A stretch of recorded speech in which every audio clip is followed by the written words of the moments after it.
Olá! O Momento Espírita tem o prazer de receber hoje Reinaldo Leite. Ele é divulgador da doutrina espírita e faz esse trabalho há mais de 30 anos, divulgando a doutrina ao redor do mundo. Além disso, ele psicografou mais de 10 livros de autores diversos. Tem também um programa de rádio e TV em São Paulo, onde trata da temática espírita. Hoje nós vamos conversar com ele sobre relacionamento. Aos nossos amigos telespectadores, o nosso grande abraço e a gratidão por estarmos juntos novamente. Reinaldo, por que tanta procura por um relacionamento ideal, satisfatório e tanto desencanto, desencontro nos relacionamentos amorosos? Porque o ser humano ainda não aprendeu a viver consigo mesmo e ele se atreve a querer viver com outra pessoa. E às vezes quer ditar normas das quais eles também não querem seguir. Então cria o problema do tal do egoísmo. Ego, eu, ismo, sistema. Sistema do eu. É eu e mais eu. Mas o outro também tem o seu egoísmo. E esse egoísmo também tem que ser conjuminado. Então é como ensina a Siddhartha Gautama, o Sakyamuni, o Buda, ensina que nós devemos ir para o caminho do meio, contemporizar tanto um lado quanto o outro. A grande verdade é que nós não estamos qualificados aí para poder ter uma vida a um, quanto mais uma vida a dois. Mas então, nesse caso, seria de não se casar, nem coisa nenhuma? Não, em absoluto, porque o casamento faz parte da lei do progresso, da lei da experiência, aí é necessário, e pela oportunidade que se dá aos espíritos reencarnantes, assim como nós também tivemos a oportunidade. Não fosse a união do meu pai e da minha mãe, eu estaria aonde? A esta hora, nem onde poderia estar. Então, essa vida comunheira, ela é sempre sedimentada ainda no campo dos instintos, na questão da paixão. Nós nos apaixonamos pelas pessoas, não as amamos na verdadeira acepção da palavra. Estamos um tanto equidistantes da paixão. Confundimos, aliás, a paixão com o amor. Dizemos, olha, eu te amo tanto e não amo tanto nada, porque nós estamos ainda nessa condição de estar apaixonados. Isso é verdade porque no Dia dos Namorados, que no Brasil se comemora o dia 12 de junho, o namorado diz para a namorada, amor, olha que jardim, olha que céu bonito, todo estrelado, com a lua, então eu te dou a lua. E isso já não é amor. Aí eu te dou as estrelas, também não é amor. Eu te dou os astros, também não é amor, porque isso é de Deus, não é dele, ele não está dando. Agora, quando ele chega à plenitude do amor, ele diz, meu amor, eu te amo tanto que eu me dou a você. Começou a entender exatamente o que é a lei de amor. Como isto leva um certo tempo, é muita dificuldade, então, claro que as uniões vão se fazendo um tanto imperfectíveis, com alguns defeitos, com dificuldades aí, até que os seres humanos se planificam na lei de amor. Por enquanto, nós estamos na lei do instinto, que normalmente começa pelo sexo. A mulher olha a plenitude viril do homem e o homem olha o corpo da mulher. Então, digamos assim, que é uma observação quase que mercadológica, para poder chegar a um certo momento de avanço que não é grande coisa. Então nós vamos pelo campo da sexualidade. Nós temos dito ultimamente que as pessoas no relacionamento hoje, pela tal da liberação sexual, pela liberdade sexual, porque eu nunca soube que o sexo estivesse preso, nunca vi isso e tal. Mas enfim, dizem que o sexo estava preso e que agora ele está liberto. Eu nunca vi o sexo na cadeia, eu fui advogado criminal, nunca em cadeia que eu visitei, pode ser que eu fui em alguma que eu não estava. Mas enfim, o que acontece é, hoje nós começamos a vida a dois pelo sexo, num hotel. Ou no hotel, ou na casa de um, ou na casa de outro. E depois que se passa aquela coabitação por um determinado tempo, a gente vai e diz assim para a pessoa, engraçado, eu gostei de você. Sabe, você é uma pessoa, poxa, eu gostei. Você é ponta firme. Como você se chama, hein, por favor? Aí a pessoa diz o nome, ou homem ou a mulher. Olha, mas a gente podia se encontrar mais vezes, porque até se deu tão bem e tal. Ah, perfeitamente. Aí eles saem do casamento para ir para o noivado, que ele vai ter sexo na casa dela, ou ela vai ter sexo na casa dele, ou ambos vão ter sexo de novo no motel, ou no hotel, onde for. E aí começa a vir aquela situação de mais um distanciamento. No começo ele vai, vamos dizer, segunda, quarta e sexta, terça e quinta, sábado e domingo, sei lá os dias, né? E vai quando tem vontade de ter relação sexual. Depois ele passa para o namoro. E esse namoro que sai do noivado, ele já começa a distanciar um pouco mais. E aí ele vai para ficar. Os jovens criaram a palavra ficar. Ele vai ficar um longe do outro, porque ninguém suporta ficar muito tempo com alguém que não ama. É claro. Então, eu não sou a partidário das coisas antigas. Eu acho que tem certas coisas que não dá para...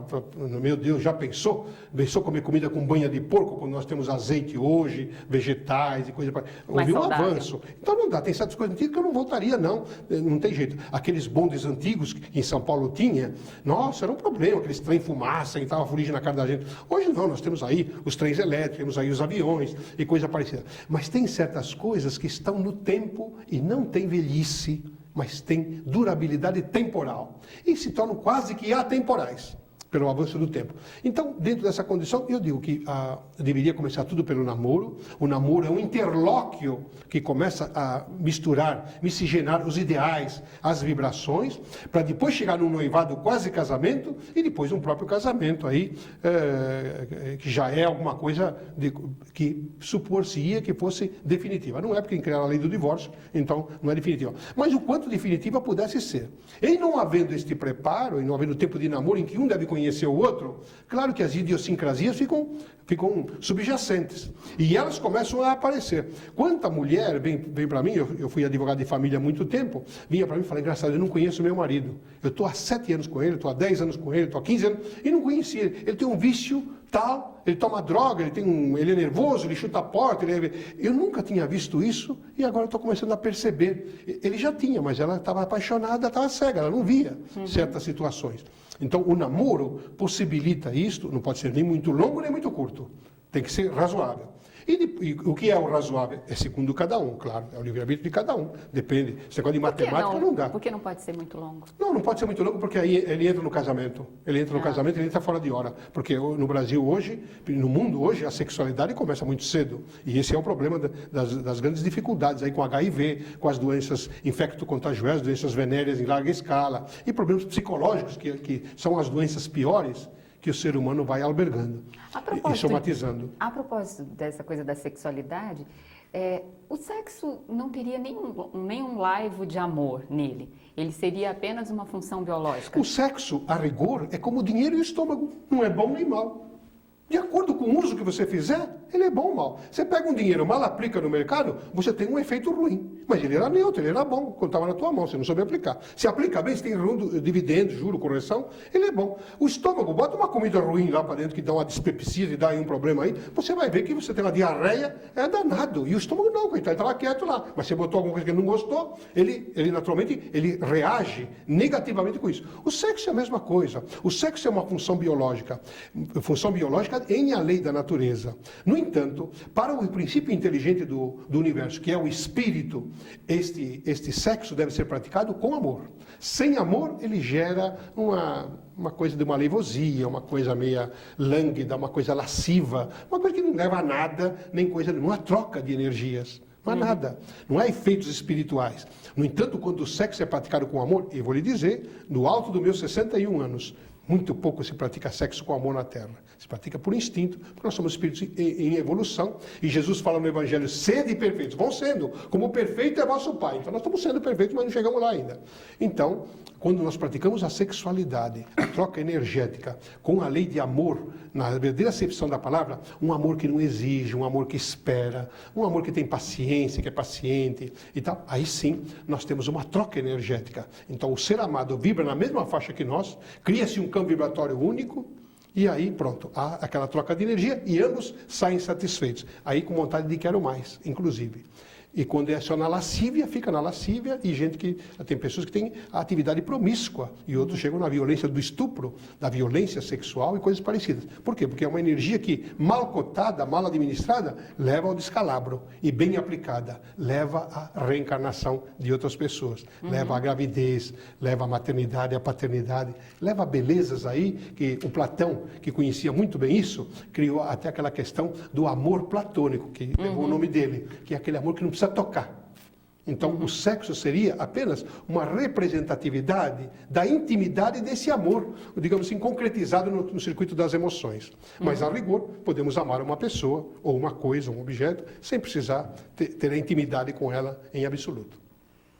Bom, falando sobre toda essa temática da sexualidade, né, eu queria retornar a um outro aspecto que a gente deixou para trás, assim, sobre a questão do casamento. Você começou explicando que o casamento está indo às avessas, né? Tendo em vista que atualmente o casamento está acontecendo às avessas, ele tem solução? Ou ele é uma Sim. instituição falível? Claro, claro. Quando o ser humano se conhece, ele se respeita. Quando ele se respeita, ele respeita o outro. Então ele namora para conhecer bem o outro. Ele vai fazer uma amizade que é uma espécie de início de sociedade. Eu quero dizer que no Brasil, pelo menos, eu digo no mundo, mas para não ser muito ousado, eu digo que no Brasil sociedade não dá certo. Não dá certo nada. Não tem isto. Por quê? Porque nós não estamos ainda prontos para ficar sozinhos, quanto mais para ficar com um sócio. Então, todo aquele que me diz, olha, eu tenho uma sociedade há 40 anos e deu certo até agora, eu faço 4, 5 perguntas e a pessoa já começa a se embaraçar. Sociedade não dá certo. Não deu com o nosso mestre, Jesus, não deu. Ele arrumou 12. E na hora H ele ficou sozinho com as dívidas. Então, assim, com ele que não deu certo, que era o maior ser. Perfeitibilidade expressiva humana na Terra. Não deu certo? Imaginem os casamentos aqui, pelo menos em São Paulo, a média de desquite está de 40, 45, 50 por dia. Por quê? Porque as pessoas não se preparam para ficar consigo, quanto mais com outra pessoa. Então não existem casamentos por amor? Não, a grande maioria não. Deve existir, mas raro, eu não conheço nenhum. Como sociedade que deu certo, também não conheço nenhuma. Mas deve existir, também não posso ser exagerado de achar que eu sei tudo. Não, a estatística minha é correta, tudo aquilo que eu conheço e que li a respeito, porque eu fui advogado de família, fiz especialização, então normalmente não dá certo. O que existe em algumas sociedades, conjugais ou não, é suportação por interesses. De repente a mulher é pobre, ela não tem emprego, porque o marido imediatamente tirou ela do emprego, então ela perdeu o emprego, ficou 10, 15 anos sem trabalhar, tem um monte de filho e tudo mais, ela não vai separar se o cara tem cartão de cheque especial, se ele tem cartão de crédito, ela está casada com cartão de crédito, com cheque, não com o homem é isso, vai ter que aguentar. Por quê? Porque onde que eu vou? O que eu vou fazer com o meu filho? Vou passar fome, vou mandar ponte e tal. Então, essas prisões existem. Então, a pessoa, é sorriso no casamento e tal. Como eu tenho paranormalidade, e todo mundo tem, pena que a maioria não usa, eu uso, eu leio nas pessoas. E quando leio, eu vejo que elas são profundamente infelizes, porque são profundamente egoístas. Porque se tem uma coisa dentro da lei divina, que é de mais alta importância, chama-se lei de liberdade. Liberitatis, idade livre. Não libertina, é diferente. Idade livre. E por que os bandidos assaltam, matam, estupram, violentam e fazem mil coisas? Porque ele põe em jogo um dos maiores bens que ele tem, chamado liberdade. Ele põe em jogo, porque ele não tem noção do que é liberdade. E quando ele está preso, ele faz rebelião para sair. Quando ele está fora, ele faz rebelião, ataca, mata, faz, para poder voltar. Por quê? Porque ele não tem educação, que é um outro tema que a gente poderia um dia abordar. Então, dentro dessa conotação, os casamentos têm solução sim, quando pautados no tempo da espera. Mas a sexualidade hoje ela é muito libertina, ela não é livre, ela é libertina. E a pessoa quer logo conhecer, a garota, a amiga, chega para a menina de 12 anos, 15 anos, 14, e diz... Como? Você ainda é virgem? Meu Deus, que careta que você é, que absurdo e tal. Por quê? Porque hoje tudo tem que começar muito cedo. Aí criaram essa história que a virgindade é uma condição muscular que a mulher tem aí na parte chamada ímen, dentro aí do campo ginecológico. Então se criou liberdade aí. Mas Jesus, que foi a maior ser da terra, ele disse para Maria de Magdala, ou com o nome correto dela, Miriam de Midon, que não entra nada de Maria de Magdala. Aí a igreja botou Maria de Magdala, não sei porquê, porque a cidade era Midon, e o nome dela era Miriam. Como mãe de Jesus também não era Maria, era Miriam. Mas enfim, diz que Miriam é Maria, Maria e Miriam, é tudo a mesma coisa. Eu não vou me discutir com essa coisa de semântica aí, de nomes. Mas ele, quando encontrou com ela na célebre noite, ela falou, mas eu não sei porque estou na sua frente. Porque eu sou pântano. Homens passaram sobre meu corpo. Eu tive dificuldades aí, problema da lassidão. Eu tive dificuldade com a prostituição. Jesus olhava para ela com os olhos mansos da emoção. E ela falou. E ele olhou para ela e disse, teus pecados te são perdoados porque tu muito amaste. Quer dizer, toda vez que ela foi trabalhar como prostituta, ela foi com amor, ela foi com a ideia de poder dar prazer a outra pessoa. Então ela foi com um amor limitado, um amor conjuminado, tudo bem, mas não importa. Então, portanto, tu continuas virgem. E tanto que quando ela desencarnou, nós sabemos que ela desencarnou do mal de Hansen hoje, o Mycobacterium lepra, né, que ela no tempo chamou a lepra, morféia, nomes que estão abjurados hoje da nomenclatura, e quem a recebeu quando ela desencarnou? Jesus em pessoa, acabou a recebendo. Então nós vemos que essa questão de amor é uma marcha que nós estamos indo para poder atingir. Já temos noção. Alguém já fala, amor, deve ser uma coisa boa. Ele parte do coração na simbologia. Não é? Eu diria que parte do espírito inteiro. Mas, enfim, colocaram como uma simbologia que é o coração. Então, o coração é que simboliza o amor. Então, nós estamos marchando para a lei de amor. Estamos experimentando, trocamos, fazemos, separamos, voltamos, nos reencontramos. Disso, a propósito, era a minha próxima pergunta. Quando é que é hora de separar? Quando é que é hora de terminar uma relação? Bom, o Espiritismo, ele não aplica a condição do incentivo ao divórcio e à separação. De jeito nenhum, não é esse o objetivo, né?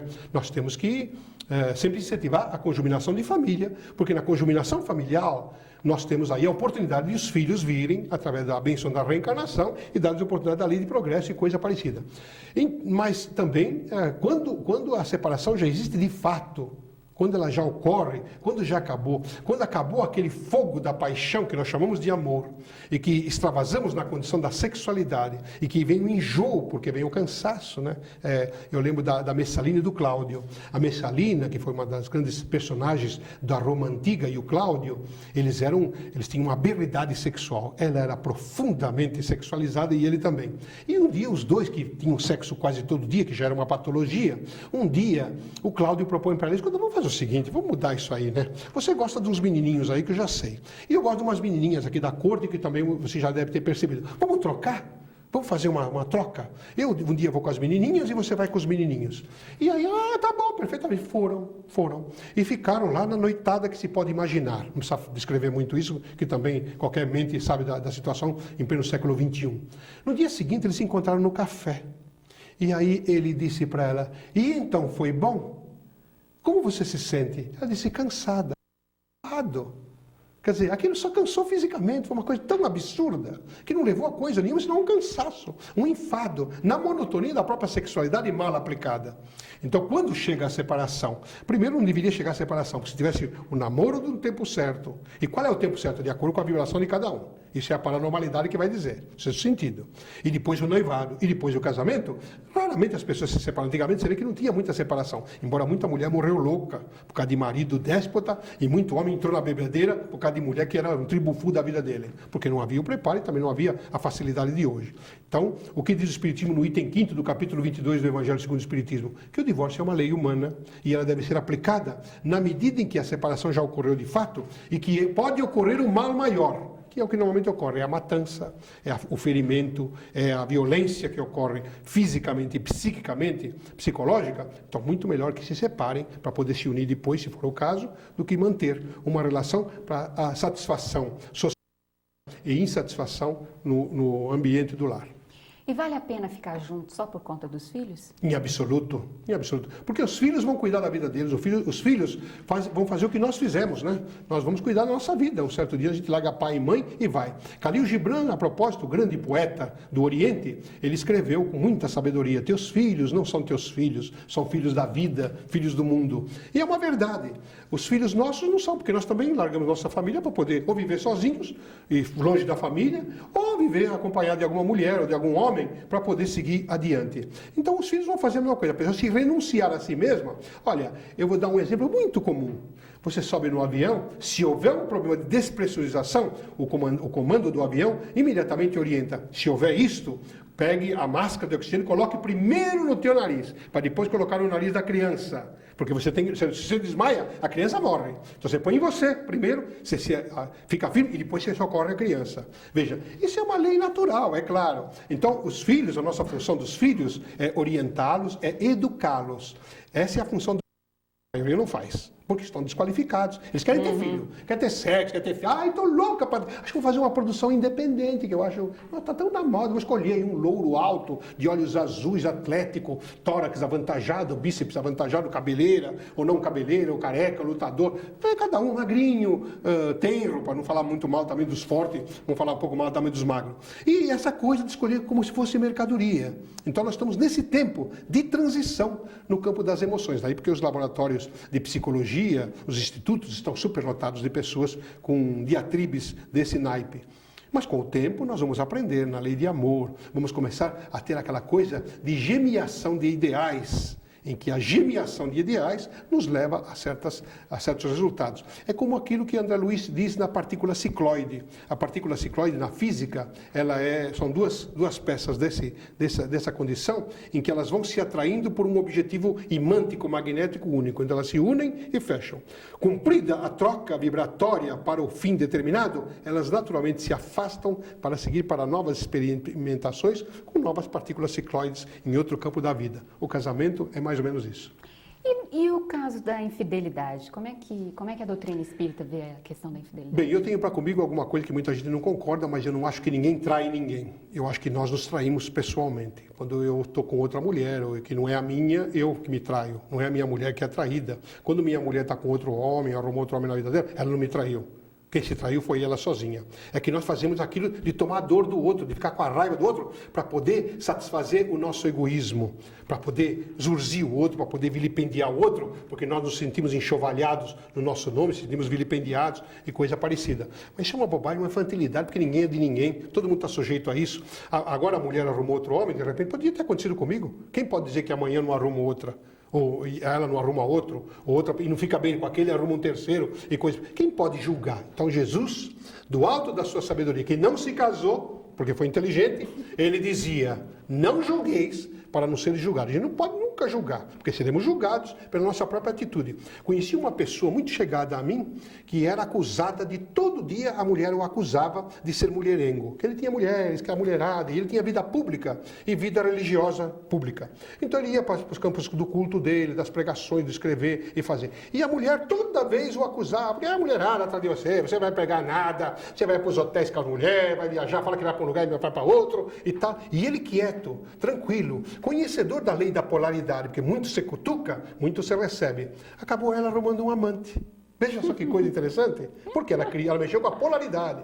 Nunca podemos acusar, que Jesus fala, não julgueis. Olha, não fica olhando aí o cisco no olho do outro, sem olhar a trave no teu. Isso é a lição crística, e nós temos que fazer isso. Então nós julgamos a nossa mulher, julgamos o nosso marido, queremos julgar nossos filhos, e coisa parecida. E as pessoas falam, uma vez um juiz me perguntou, então, e eu que sou juiz? Como que eu faço para julgar? Aí eu disse para ele, excelência, o senhor julga o ato do ser humano, não julga o ser humano. O senhor julga o ato dele. Ele, o senhor não sabe nem quem é. O réu, o acusado, senta-se na sua sala de audiência, o senhor mal olha para a cara dele. O senhor está lá com os autos na mão e vai julgar segundo a atitude. O senhor está julgando a atitude, não a pessoa. Porque o senhor está seguindo a Jesus, não julga a pessoa. E nós aqui fora queremos aí julgar a pessoa. E aí estamos com a trave no olho e queremos ver o risco no olho do outro. Cautela com essa coisa de casamento, de julgar e de ter a infidelidade. Teve infidelidade? Mas por que infidelidade? Ah, porque casamento tem que ter uma fidelidade. Ah, por que tem que ter fidelidade? Porque o padre falou, na hora do casamento, até que a morte os separe. E todo mundo, não pode separar. De jeito nenhum, é excomungado.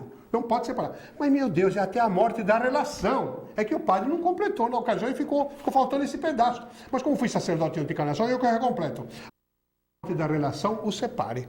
Acabou. O fluido, o casamento é uma energia. Você vai colocando energia. Mas de uma hora o motor funde. Você precisa trocar as peças, os anéis, trocar o cárter, trocar lá não sei o que do carro. Às vezes é melhor você comprar um carro novo. Como comprar um motor novo, não é isso? Depende disso, trocar, fazer retífica. Alguns dá para uma retífica, outros não. Quando não dá, o que você faz? Motor novo ou carro novo? O casamento é a mesma coisa. Muitas vezes nós temos que partir para uma nova etapa evolutiva, ou então fazer com muitos sábios aí que acabam ficando sozinhos, porque a vida de família é um ônus que não é fácil, muitas vezes, de suportar. Bom, para encerrar, né, que o tempo corre rápido, né, os nossos últimos 5 minutinhos finais, eu queria que você comentasse para quem está interessado em manter o casamento, acha que tem esperanças e tal, como manter acesa a chama do relacionamento? Pela força do diálogo. Sempre dialogar, sempre. Os espíritos que nos assessoram sempre têm nos orientado. O casamento está oscilando, está na hora de sentar frente a frente. Ictu oculi, olho no olho. Como fazer isso? Olha, um dia você deixa os filhos com a sogra, você que tem filhos, né? Deixa o filho com a sogra, deixa com a mãe, deixa com a vizinha amiga, deixa com alguém, e vá você com a sua mulher. E sente-se lá, ou com o seu parceiro ou a sua parceira, seja lá quem for. Sente-se frente a frente. Vai comer pizza, que pizza no Brasil está na moda comer pizza. Ah, tudo vira em pizza aqui, então resolve na pizza real. Pelo menos é gostoso, você sai usufruído. E vai bater um papo, trocar uma ideia. Mas não senta do lado, não. De jeito nenhum. Senta frente a frente. E dialoga, mulher.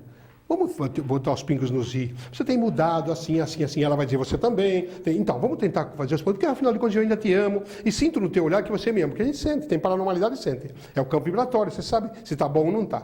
Aí, eu sinto que você ainda me ama, mas você queria que eu fosse de outro jeito. E eu também te amo e queria que alguns pontos seus... E trocar ideias e dialogar. O casamento está precisando de muito diálogo. Eu sei que o sacerdócio católico fez uma coisa magnífica, que é o encontro de casais.